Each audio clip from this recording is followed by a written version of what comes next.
एक वक्त की बात है, बादशाह अकबर किसी एक बात को लेकर बहुत परेशान रहने लगे थे। जब दरबारियों ने उनसे पूछा तो बादशाह बोले, हमारे शहजादे को अंगूठा चूसने की बुरी आदत पड़ गई है। कई कोशिश के बाद भी हम उनकी यह आदत छुड़ा नहीं पा रहे हैं। बादशाह अकबर की परेशानी सुनकर किसी दरबारी ने उन्हें एक फकीर के बारे में बताया जिसके पास हड़मर्ज का इलाज था। फिर क्या था, बादशाह ने उस फकीर को दरबार में आने का आमंत्रण दिया।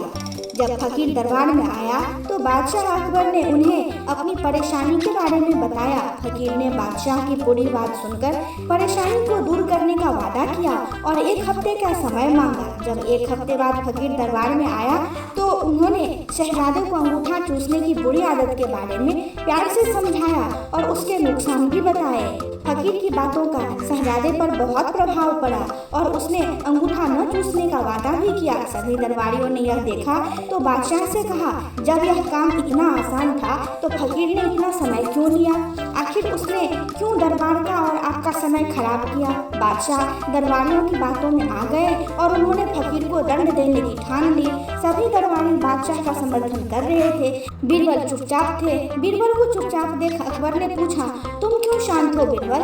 बीरबल ने कहा, महाराज गुस्ताखी माफ हो, लेकिन फकीर को सजा देने के स्थान पर उन्हें सम्मानित करना चाहिए और हमें उनसे सीखना चाहिए। तब बादशाह ने गुस्से में कहा, तुम हमारे फैसले के खिलाफ जा रहे हो। आखिर तुमने ऐसा सोच भी कैसे लिया? जवाब दो। तब बीरबल ने कहा, महाराज पिछली बार जब फकीर दरबार में आए थे तो उन्हें चूना खाने की बुरी आदत थी। आपकी बातों को सुनकर उन्हें अपनी गलती का एहसास हुआ। उन्होंने पहले अपनी इस आदत को छोड़ने का फैसला लिया, फिर शहजादे की गंदी आदत छुड़ाई।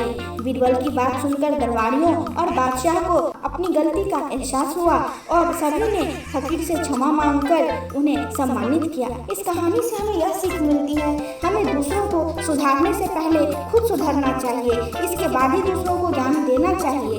दोस्तों, आपको मेरी ये कहानी कैसी लगी मुझे कमेंट में जरूर बताएं और चैनल को लाइक, शेयर और सब्सक्राइब करना न भूलें। धन्यवाद।